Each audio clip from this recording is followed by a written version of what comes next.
Welcome to the first part in the first playthrough of this Let's Learn Crusader Kings III series. Now, I've already made an introduction video for the whole series. So in this video, what I'm going to do is give a very brief introduction and then we'll get straight into the actual gameplay. Now, if any of you are a bit confused about that introduction, the idea behind this overall series is to learn Crusader Kings 3, but rather than trying to do it in a single big playthrough, the idea is that what I want to do is a series of short playthroughs focusing on specific elements of the game. So for example, in this first series, we're going to need to learn the basics. I'll give you a bit more information about that in a minute. We're going to be playing Petty King Merchant, and what we're going to be doing is focusing on the basic mechanics of the game, and the whole objective of this playthrough will be just becoming King of Ireland. Once we become King of Ireland, what we will do then is move on to another character. For example, we could play the Duke of Bohemia if we want to learn more about being a controlling vassals. And another example is we'll be coming down and playing King Alfonso VI, because this is a very good playthrough for if you want to learn the Intrigue game, and then going back to here if you want to learn how to play a female character, playing Duchess Matilda de Luca is a good example of getting started in that and seeing the issues around playing a female character. So this is the concept behind this Let's Learn series. I want to focus on specific elements of the game and also cultures. So we'll probably come up and do an early start playing up in the north, because one of the features of this game is that certain groups or cultures have different ways of accomplishing the same objective. But for this one, we're going to be playing Rags to Riches. Now, just to introduce you to the concept of the game, Crusader Kings 3 is a character-based strategy game. And what I mean by a character-based strategy game is it's not about playing one ruler and then conquering the map. It's about building up a dynasty so that when your first character dies, he has an heir which then you can continue on playing. So it's very much character orientated, and therefore really choosing your first character has got more to do with the type of game that you want to play, rather than saying, oh, I want to play this character. So that's something you want to bear in mind when you're choosing your first character. But of course, when you're trying to learn the game, you need to be a bit more aware of what the consequences of playing that character is. Now, to give you a bit of a background, I've kind of had a few attempts at learning various Paradox's games. A long time ago, I came to EU4 and Crusader Kings 2, but unfortunately, one of the problems was that I came a bit late, in fact, quite a long time after they were initially released. So when I started to try and learn EU4, I thought I'll concentrate on the base game. But one of the problems, even if you concentrate on the base game, if you come in, say, 5-6 DLCs later, that base game already changes, because Paradox often issue a free LC alongside the DLC. And that can often be a bit confusing, especially if you watch tutorials. And tutorials date very quickly. And this is the reason why I'm not saying this is a tutorial. This is more of a trying to explain the thought process behind trying to learn Crusader Kings 3. The other problem is cost. And when I started to try and learn Crusader Kings 2, I took advantage of a Steam sale, and I got the game and all the DLC up to that point in time for a reasonable price, but it still cost me quite a lot of money. And then I thought, well, and my idea behind that was, I thought, well, I'll learn Crusader Kings 2 to the point where everyone's character was playing at that time. And I'll be completely honest, I was completely snowed under, and I was getting quite frustrated, and I never really got my head around the overall mechanics of Crusader Kings 2. I could play a fair game, but I kept making simple mistakes because there was mechanics I didn't really understand. And I was right on the point of rage quitting and saying I'm never going to play Crusader Kings again. And then the Paradox announced Crusader Kings 3. And what I did is I waited until that was actually released. And my initial intention was to learn it as soon as it was released. Unfortunately, things conspired against me, which prevented me from actually spending the time learning the game. Because this is the thing about Paradox games. You've got to allow quite a lot of time to actually learn the game before you can actually feel comfortable playing it. And then they announced Royal Court, so I thought I'd wait until Royal Court comes out, and that's what I've done. So now Royal Court is released. I'm going to definitely try now to become a competent CK3 player. This series is also a rehearsal for when Victoria 3 comes out, because I do really want to play Victoria 3 because that game interests me incredibly.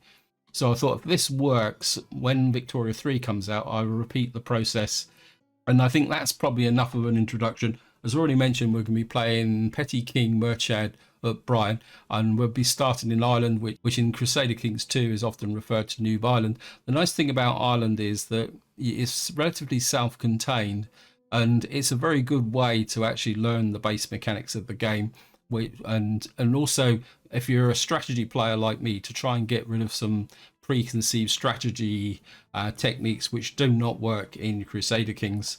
For anyone who wants to kind of do the similar thing to what I'm doing, but doesn't really want to play the Petty King Merchant, which is effectively the tutorial player, you can choose any leader in Ireland and do exactly the same thing. And if you want to go away from these screens, all you got to do is come down to the bottom left hand corner here, click on here, and what that will do is it will take you to the ability to select any count, duke, king, emperor that's available on the map, and that's probably the way we'll be going in the future. Now, before we actually make a start, I'd like to say feel free to comment, post criticisms, point out if I'm doing something wrong, and if there's any of you who follow my channel regularly, you will know that I never take offense on any comments. So if you think I'm doing something really bad, don't worry about putting it in the comment, because I will always take that as positive feedback. So we're just going to click on Petty King Merchant.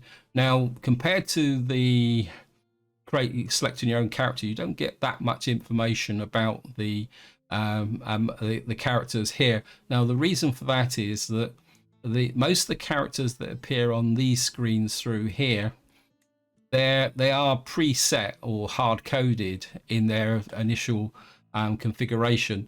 The reason for that is partly because of the tutorial, and two, that a lot of these characters are linked to achievements, and that means that the actual attributes of what they get is fixed. But if you go into another character that's not one of these, their attributes can be random. Well, we'll click start, and while the game's loading, I'll just explain that. Oh, cancel. I don't want to play Iron Man mode because I need to be able to save the game intervals in order to keep this series running forward. Also, what I would like to do, if I make a really bad mistake, I might rewind just so that we can replay it and try a different strategy. What I was about to say is that if you want to follow along with this series, be aware that the other characters that this character will be interacting with will have their stats and traits randomly generated. So that's something you do need to be aware of. So we're just going to go start in. So here we are on the play map, and what you can see straight in front of us is the petty kingdom of Munster, because our character starts as a petty king. Now, one thing that often catches out new players, and I'll be honest, I've suffered from this problem as well, is that different cultures have different names for the 3 ranks. That is or 4 ranks, I think it is. Because you can play as a count, a duke, a king, or an emperor. If you're a count, you own a county. If you're a duke, like Petty King Merchad here, you own a duchy. But of course, it's not called in Ireland. It's not called a duchy. It's called a petty king. So this is something else you need to be aware of. That when you play different cultures, these names will change over time. But if you come down to this level, you will see that the actual tier system is always explained here. So if you're playing a character or looking at characters and you're not sure what this title means, just come down to here and you actually see what's going on. Now, I'm not going to start this video by going through all the entire interface. What I will do is talk about it more as I use it, because otherwise I'd be doing a 45-minute video just on the interface. And one of the problems with that is that I could make this video and in 6 months' time a new DLC could come out, and Paradox being Paradox, it means that this could actually change. Now, when I was saying about the characteristics being fixed, I was only referring to these over here. These are our kind of basic traits, which I think these come from education. So Petty King Merchant is temperate, he's wrathful, and he's impatient, but he's also a skilled tactician. and he's now got the random trait Winter Soldier. Now if you start him, he may not be a Winter Soldier, he may be something else. And below this we've got the 5 key kind of skills, that is probably the best way to describe them, which define what type of character you got here. Now one thing I do want to say, which is very important to playing Crusader Kings, that's 1 and 2, is you have to play to the character. Do not ignore your character's traits and attributes along down here, simply because if you don't play to the character, you'll get yourself into all sorts of trouble, because down at the bottom here we got a thing called stress, and if you play against the character, they will accumulate stress, and eventually they will become ill and die, so they will die prematurely. And now another couple of things you want to bear in mind when you're playing, which is very important. One is you need to pay attention to these diamonds at the top. These are key issues that need to be sorted out. Then you've got current situations. These are hints about things that you actually want to do. And then over here you've got decisions. So when you're playing, be aware of these 3 points. 1, definitely play to your character. Don't play against your character. And if you want a specific character, that's where your heir comes in, or you can start manipulating these, especially when they're small, if they start off as small children, and then you can build the character that you want to play. And this is something that you do need to be important. And then the next thing you need to do is pay attention to this top section here and decisions. So we're just going to get back to our king. As you can see, he's got a pretty low diplomacy, but he's got good martial skill, which is intended because he is the tutorial character, and they wanted players to learn how to fight battles. He's pretty rubbish at stewardship and intrigue and learning. Although he's got a good martial skill, he's got very low prowess, which means he's not particularly very good as a knight on the battlefield. So something you may need to think about is whether you actually want him leading the army. Of course, he's unmarried. We've got an heir who is 18 years of age. He is arrogant, generous, impatient, but he's a tough soldier. And again, he's got a little bit of martial, but he doesn't really have a particularly good spread, so he's not going to be an ideal heir. But from the point of view of this playthrough, we're not too worried about that, because we're just worried about forming the Kingdom of Ireland. Now, to form the Kingdom of Ireland, if we come up to here, if we click the view here, what you'll see is to form the Kingdom of Ireland, what we've got to get is 8 de jure counties. So I'll talk a little bit about de jure in later on. 425 gold and 2 duchy titles. And once we got that, we can then form the Kingdom of Ireland, and that will effectively give us de jure rulership over Ireland. Now, de jure is a medieval term which means belongs to, really. And a good example of that is that, again, our leader, our character is the petty king of Munster. Now, if I come over here and show you the duchy titles, what you'll see is that Munster includes the county of Desmond down here, which is actually owned by somebody who's not part of our realm. But what that actually does is give us a de jure claim on this, on the earldom or county of Desmond, and that's going to be one of our first targets, is to form the Duchy of Munster with everybody under our control, and then we can actually expand outwards. And then we just go back out while we're here. Actually, I just want to find the Duchy of Normandy, and I just want to take a quick look at. He's got a couple of young daughters. It's a courtier. So he's got a couple of young daughters. Unfortunately, they're not really old enough. She's 5, she's 9. I was half hoping he might have some young daughters that we might be able to ally to.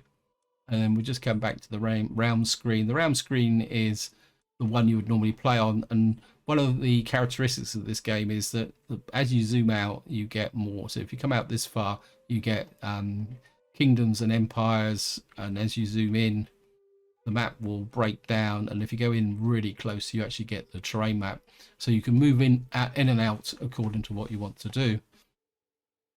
Now, for anyone who's completely new, I'll just give you a quick run round the main menus. Down in the bottom left hand corner, you've got a lifestyle. In fact, we'll do the lifestyle just to show you what it goes here. But if you are completely new and you get these at the top, you don't need to worry, think, oh, well, how do I get in it when it says no lifestyle I've chosen? Click on it, it always takes you to what you actually want to do. Now, you get the stats down here, and because we're going to be playing to our character, we're going to go martial. You can see he's already got martial. Now, this setup can change at random. So if you're playing this character, you may not get this, but you often get a full of all traits done here, because this is often preset. But it could be any one of these. And what we've actually got is this one here, which is good because we get 50% off our Casus Belli, which is a reason to go to war. And what we should be able to do is, yeah, if we go into here and then get strategist, if we get our next perk for the lifestyle, we can get this, and that will give us 1+1 diplomacy, 3 marshals. That's quite a pretty good thing. Now on this side you can choose a focus. Now the focus gives different advantages, but you can see each one gives 32% martial experience. Now there's nothing in the game that says that you can't choose this, but be aware that if you go against the character, your character, which is, there are advances to do that. If you're playing certain starts, you may want to get a few of these perks to try and get a bit more intrigue, or be able to do things like here, become here a schemer. But you'd have to set a focus. So if you, especially if you've got a balanced character, don't feel that you've always got to go for the highest stat. But we are going to go for the highest stat. And what I'm looking for, I don't want that. That's stewardship. Is we're going to go for an authority focus. Now the reason I'm going for an authority focus is we get +1 martial, we get plus 20% dread. Now I'm not going to talk much about dread because that's not really something we're going to be using here. And more importantly, we're going to get +3 growth in control. Now control is something we need to assert after we've conquered land, so we're going to go for that, and that will work us down that way there. And what that will do is, so we've now got that there. So that is, we've now fulfilled that legacy requirement. Now going back to what I was talking about, down in this bottom left hand corner, let's say you've got this lot here, which will show the progress to the next perk for the legacy lifestyle. Next thing is the inventory. Now we can completely ignore this inventory because this is very much for when you start getting artifacts which you can wear and you can add to your character. As far as I know, we don't have any artifacts at all. The next thing across is our dynasty. Now this game is very much about building a dynasty, which will then be one of the major families in the world, is probably the best way to do it. And what you can do is build the legacy up, but you can see our actual dynasty is the house of was it Brienne, but we are actually a subgroup of the dynasty of Dalgalis. I think that's how it's pronounced, but at the moment we're insignificant in the wider scheme of things. We've also got other bits and pieces, but we're not going to worry about that because that's not what we're trying to do. And then of course we're at insular Christianity. Now as you can see down the bottom, it says create new Christian faith, but again this is very much an advanced mechanic, so probably the worst thing we might do is if we get an option, we may actually convert to Catholicism, because Catholic is the dominant religion. Now insular Christianity, but as far as I know, we got a kind of relationship with the Catholic Church, but again we're not going to be doing that. And then of course at the end here we've got culture. Again, this is very much an advanced mechanic, and you can see here you can reform the culture, you can create divergent cultures. And I think there's actually a way now that's been introduced as part of the Royal Court DLC is to form hybrid cultures, I think, as well. But don't quote me on that, because as I'm not an expert on this game. In fact, I would probably list myself out as a mildly advanced beginner. I've got about 13-14 hours of gameplay just wandering around looking at things and mainly familiarizing myself with the interface. So that covers so this corner is not going to be that great interest to us beyond the lifestyle and the stress level. We're going to need to keep an eye on the stress level because we don't want to make our king sick.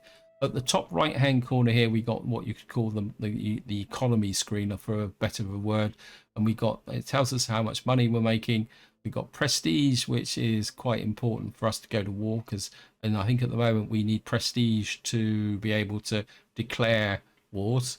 We've got piety, which relates more to the church. And then we got renown here. Again, renown is really a long-term mechanic for your character.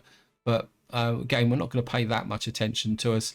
We've got this is the size of our army. It says decent quality. We've got 6 knights. And we've also got auxiliary troops, but we'll talk a bit more about that. Then right up in the corner here, we've got domain holdings. Now, what domain holdings is that at the moment we've got 2 domains. We've got our what you could call our capital domain, which is Luminarch here, which is a county. I don't think we can own a city, and we certainly can't hold a bishopric because that's actually owned by the church. But I think what you could do is there are options. So if you kind of look in the development here, it says construct new holding, and you can actually add new holdings to the county. So like here, we can see if we go across, we've got 3 holdings here to build up, and that's something you would do if you're playing Tool. And then what we've got is another county here. This is the Earldom of Venice, which is actually a county.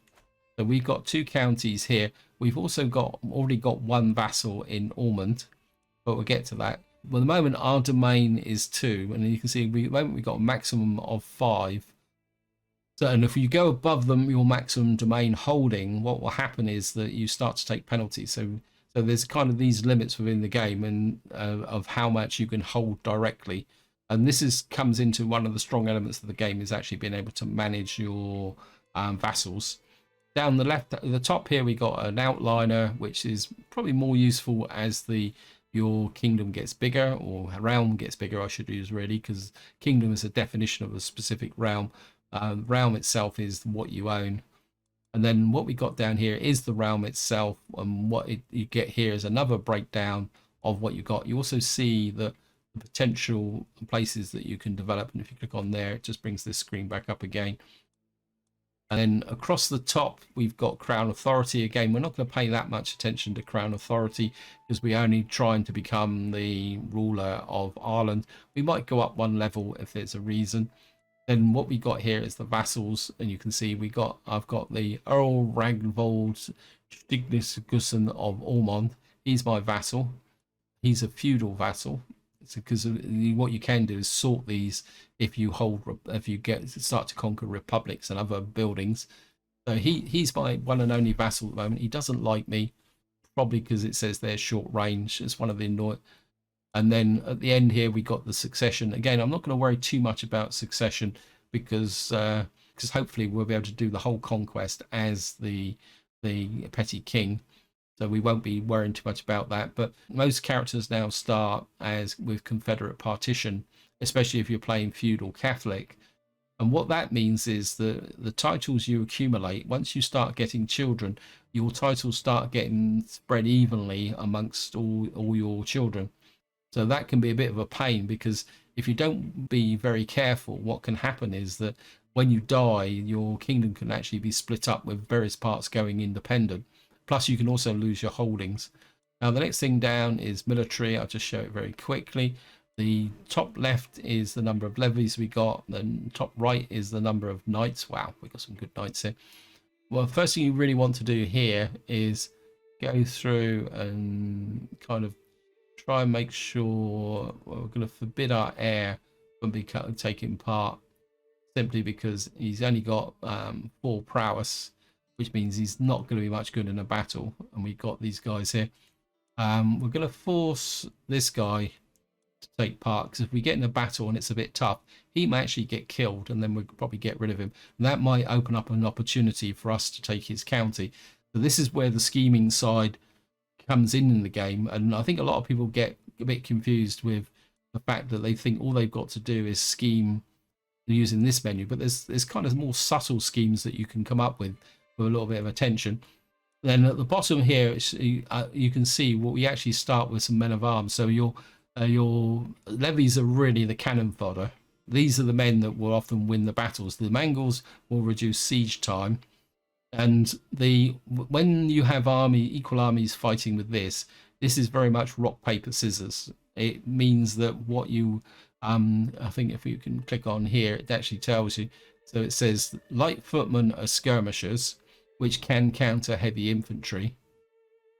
And we've also got some light horsemen who who can counter archers, who can counter light skirmishers. So it is very much rock paper scissors. So you do need to get here, but it's your knights in combination with your men at arms that really win battles.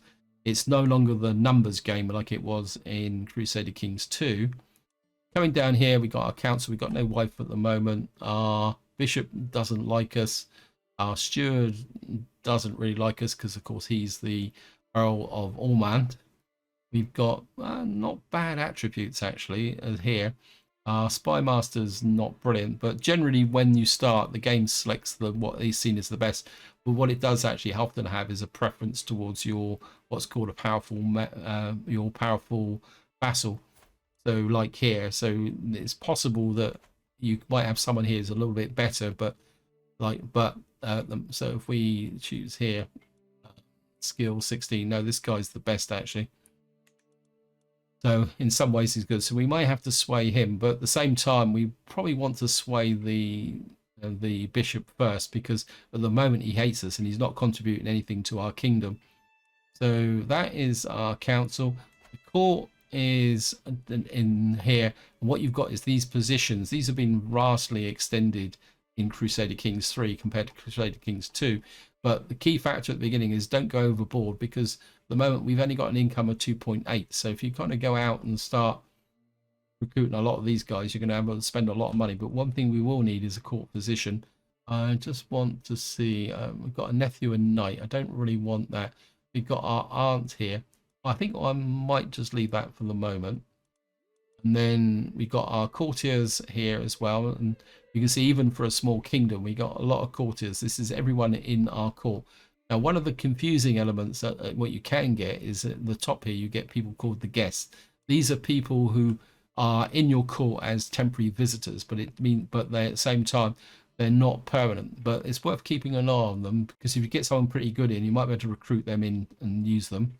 Got no prisoners. And then of course we've got Intrigue here, which will show your traits. So what I'm going to do first actually is, we'll do it this way. Is another confusing element with this game is that there's about 5 different ways you can get to menus, and at the end of the day, it's all a matter of personal choice. So there's no right or wrong way. But what we're going to do is we're going to sway this guy. It's going to take 2 years. Wow, thank you, game. But I really feel the need to get this guy on side with respect to there. And what you'll find is that now we've got a scheme here. The top one is our personal schemes, and then the ones below are schemes against us. Then the next thing you've got here is hooks and secrets. This is more to do with the intrigue game, but at the same time, as events happen, you can pick up hooks which you can use to get things done. Then you've got hostile factions. These are people that are plotting against you, which you need to be aware of.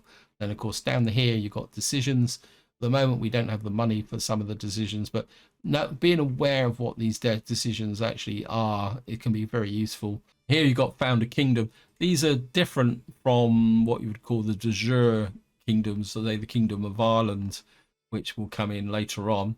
And then down at the bottom here, you've got the new tab. If you've got the Royal Court DLC, it's called Royal Court. But to be able to use that, as it says here, you've got to be a king or an emperor. Want to know how to do the Royal Court? I'm pretty sure at the moment there's probably about tutorials on what the Royal Court is all about. I have looked at it because I actually started as the Byzantine Empire, and it's pretty straightforward. I think the big issue is getting the artifacts and other stuff like that. Anyway, so we've now got ourselves a scheme. The next thing we need to do is get married. So we're going to get married here. And of course, what this does is actually come into this screen. But what you can do is come in from this side by right-clicking on the character. It says Find Spouse. Now, what I'm looking for is, wow, maybe she might be good. How old is she? She's 32. I've got one heir, and what I don't really, I'm 39. Now, I don't want a particularly young wife here. She's a Boglum, or I don't even know what that is. And we got someone here. She's a commoner. But we've also got someone who's hale, delicate. What I'm looking for, actually, maybe we can do this a different way. I'm looking for someone who's not particularly young. So let's get on a filter. Actually, let's see if we can get an alliance. That might be a little bit better. Now, with alliances, it's very easy to go and say, "Oh, I want a really powerful alliance with, say, somebody because they look powerful." What you're really looking for allies, especially in the early game, is someone who might be a little bit close to us. So I wouldn't mind. Oh, this guy's got 1,500 troops. He's Dwin Far. I'm not sure if I can find that. The alternative is he hasn't got any daughters, so he's no good. And again, oh, we got a daughter here, but she's there's me saying about young daughters. Let's have a look at her. Wow, she's Midas touched, arbitrary. Oh, she's not bad actually. Gluttonous, maybe not. We got here. This daughter's 24.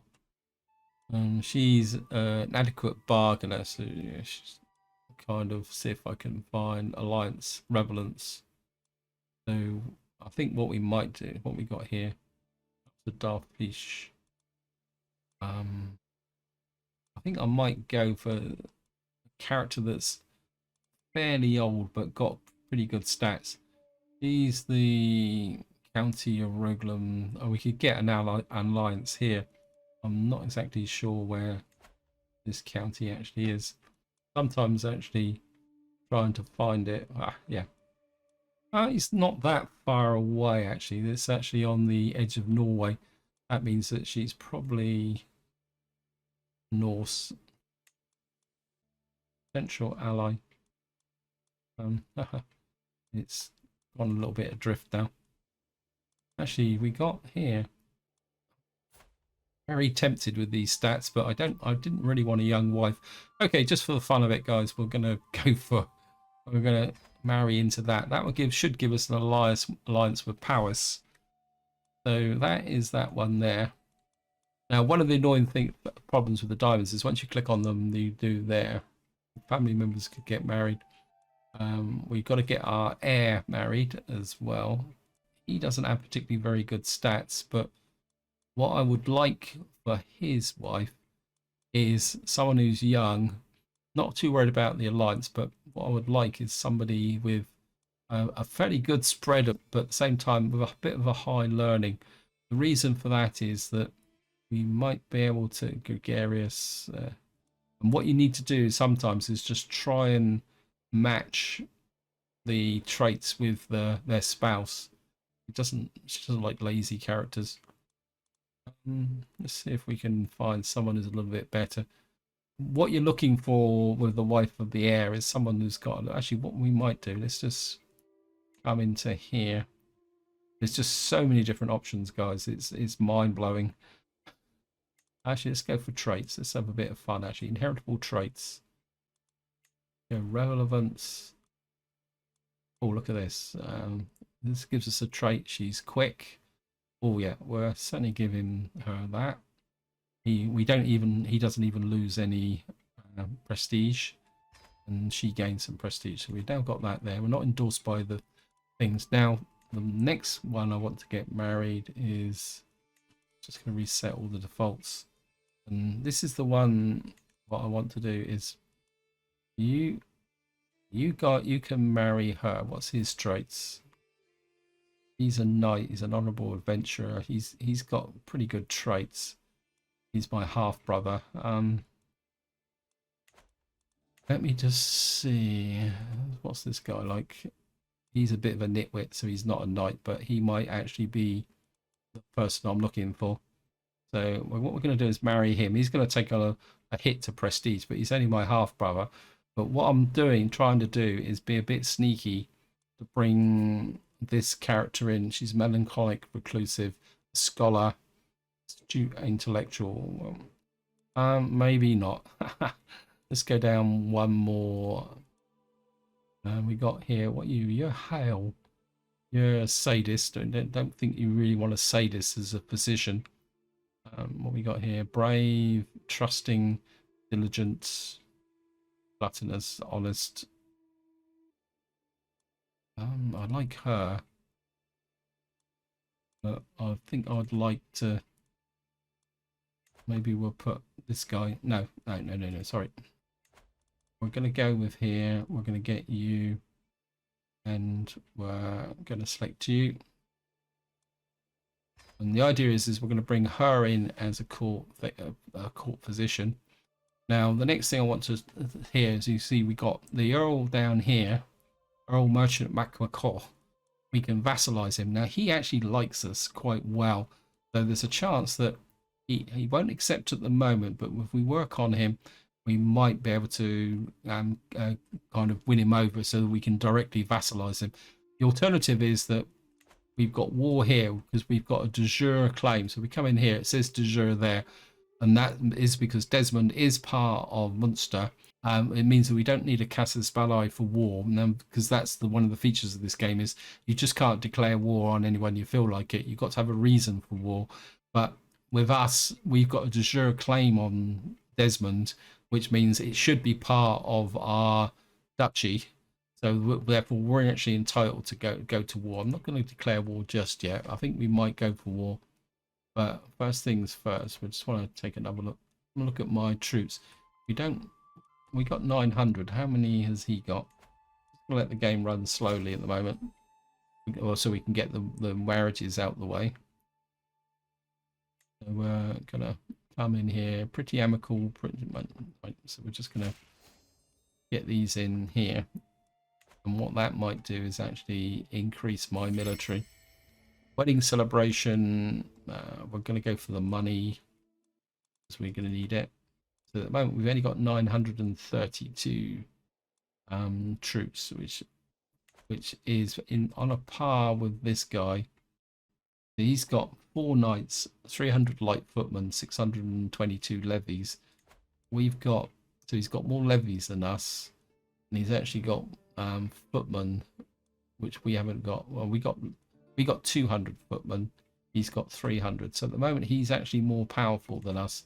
And we're not going to go charging in straight away. In fact, I'm just going to change my sway. I think we're going to try and get him over like that. I'm going to try and sway him a little bit to try and win him over, and get to the court council. This guy's neutral, and what we're going to do is be a bit cheeky, and we're going to try and fabricate a claim on here. So we're going to go for a claim fabrication. We're just going to let the game run, and there's not much else we can do at the moment. Let me just take a look now at the current situation. Yeah, I've got a marshal of 19. We've got 2 sets of allies. Now I could call in the allies to support me. I don't really want to do that unless I have to, because allies can actually cost money. My dread is quite low. And actually, let's go back to here. See if we can do something here. He really hates me. Manage domain. We could get that there. He can't give me much in the way of support. I think for the moment we'll just leave this to run in the way it actually is. We've got 941 troops at the moment. And we're just going to kind of see how things go. This is Ossory is a very good early target, because we will be a little bit stronger than these. So we could come in here and take this, and then that would give us the troops to come back and take this. But I would really like him to just become my vassal. Gain the trait pregnant. That's a... Now, there is one way I could get him on board, and that's to offer him low feudal obligations, but I don't really want to do that if I can't.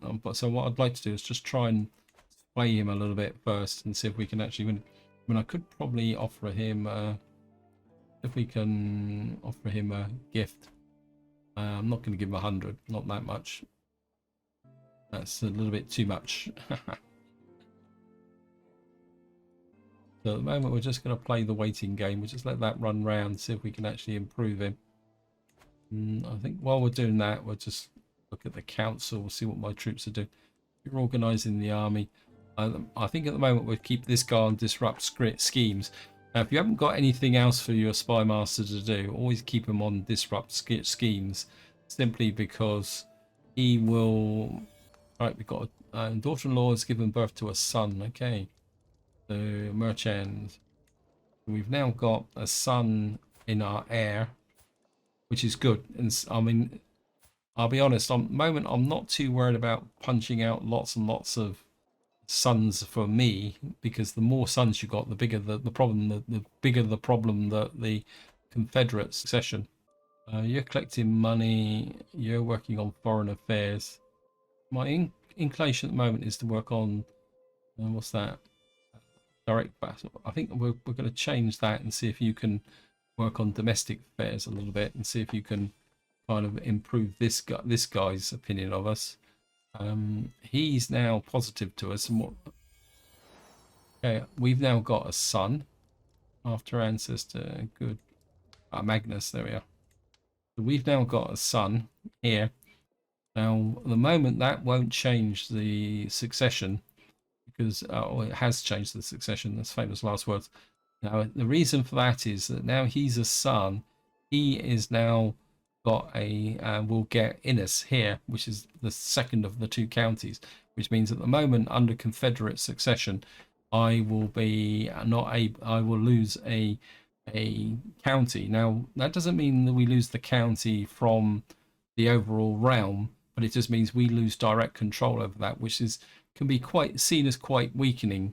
But at the same time, it's not something to be too obsessed about. I've actually watched players in Crusader Kings II, and they've been completely obsessed with holding as much land as possible, and that's probably not the way to go. You accept vassalage? No, it still won't come because we can't. We're still working on the sway at the moment. We're nearly there. We got another 3 months. I'm just going to let the game run fast so that we can. Okay. Sway, pushing luck. Off on reading the letter. Let me just see. 60%. You get 30 from that. That's happened. We're going to gamble on that. You've got 20%. Right. Does that mean that he will now... Oh, he's nearly there. Look at that. If we'd had a good spin there, we could have got that gain. So we're going to have to just be a bit more patient there. But what we'll probably do is have our first war over here. Need to make sure this guy doesn't make it and get in an alliance. At the moment, we got 600.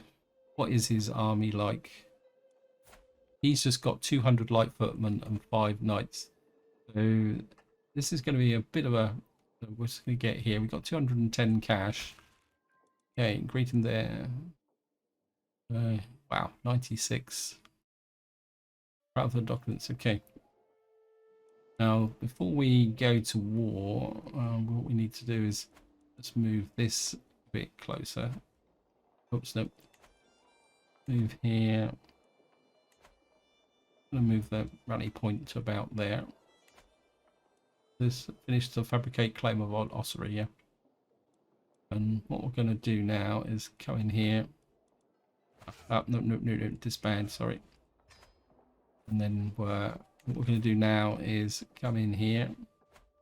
He's got 667. We're going to declare war.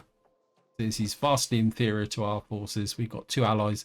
We're going to be a little bit careful, and we're going to claim ossuary. So we got a new perk. We're going to declare war. Pause while we do the... We're going to unlock strategist. Because what that will do is that gives us +3 martial, +1 diplomacy, and we got more casualties. So that makes us a stronger army here, and we're going to raise all armies. Just let the game run. We're going to play on the slower speed so we can actually see. We've got 950 troops here now. We're going to come into here, and we're going to have our first battle. You can see it's a bit close, so we can. What can happen now is the knights can die. We're getting there, and we've beaten him up a little bit. We've got more troops than garrison than here. Now, if you ever get into this situation and you get the siege doesn't seem to be progressing, because you've got to have more troops attacking than defending. And at the moment, he's quite weak, and the siege is also going quite quickly because we've got siege weapons. which makes a big difference as well. So we're just going to come in here, and of course we get an overview of the battle here, and it tells you what type of losses you got here. And we didn't lose any knights, which is good. We lost a few levies, some light horsemen, and he's come back again. We just beaten him. Right, we just captured a thing, so we're just going to pause while we look at this guy. Ransom, who is he? He is... Well, I will not accept, probably because he's nobody. Dismiss. I'm just going to let them play. Another way to look at the prisoners is it realm or is it court? No, it's court actually. Prisoners. We've got this guy here. We can take a look who he is. He's nobody of any great value. Now, if you capture an important member of the people you're talking, okay, so we've actually got his son and heir now, which is good. So if we come back to the court here, and prisoners, right, we've got a little bit of a collection now, so we're just going to pause again, and we're going to see if we can ransom out. He's been in prison 32 days, 3 months. Let's see whether we get ransom. Will not accept, minus 50. Probably because he doesn't have any money. So what are you, prisoner? So I've got a whole load of characters here. None of them will ransom. Oh, we got some money here, so we'll ransom him. That gives us a little bit more cash. And you can see what we've now won is we've won the siege, and we can now enforce demands. But before we do that, we're just going to take a quick look at the prisoners and see if we can ransom anyone. No, 10 gold. Ransom. Now the reason I'm kind of left clicking is that this little button here can be a bit misleading sometimes. Probably because yeah, it's okay. We're just gonna enforce demands, and there we are. We have now got a victory. We'll just disband all units because that's costing us money. And we've now got here, it says can vassalize. Now what you see here is we've got a message saying that we've got low control in this area here. So this is where we need to bring in our marshal. And what he's going to do is we'll put him on asserting control. It's going to take us 8 years to get this back up again. But if we click on here, what you'll see here is we've got control of 1. Which means that we're not going to we've got very low development or anything like that. But we've now expanded our realm a little bit. I don't know if our show of power has affected this guy, so we'll just, yeah, see, he will now accept vassalage because we've become a little bit more powerful. He's now become my vassal. Just take a quick look at his stats. He is a really good steward, but that would get me into conflict with this guy, because what we'll get a message here now and say that, oh, we need to hire a court physician. Sorry about that. We need to get you in there as a court physician. This is why I brought that wife in from my brother. We've got ourselves a court physician as well, and now we've got a powerful earl who wants a position on the council. I think at the moment we are going to assign him. That's going to upset this the other guy, our Duke of Ormond. Can we give him anything else? He's pretty icky actually. So yeah, I know he expects that thing. Let's see if we can get this guy married, and see if we can get. We're looking for what are we looking for? Let's get into here. Actually, I think I wouldn't mind someone with high learning. Is this gluttonous, honest? What we got here? Cynical, ambitious, honest. She's Gaelic. She's the right culture. I think we're going to bring her in as well. She's actually got a bit of a lisp, but that's not important because she's actually the, how can you say, she is the wife of my, what was it? Can't remember who it was now, but she's not a significant member of the actual council. Now, what we do need to do is, and you can see because I vassalized this guy, you can see he really likes me. He's got an important position on the council. He's really happy. So generally across the board now we got everybody happy, and the only person who's not happy is my wife. But who are we swaying here? Well, we can just let this run for the moment and then build him up, and then what we'll do is we'll get him. Okay, glad to accept your marriage proposal. Thank you. And she will come in here like that. So we've now got that there. We've got 214 gold. Now what we need to do is start thinking about where we're going to expand to now.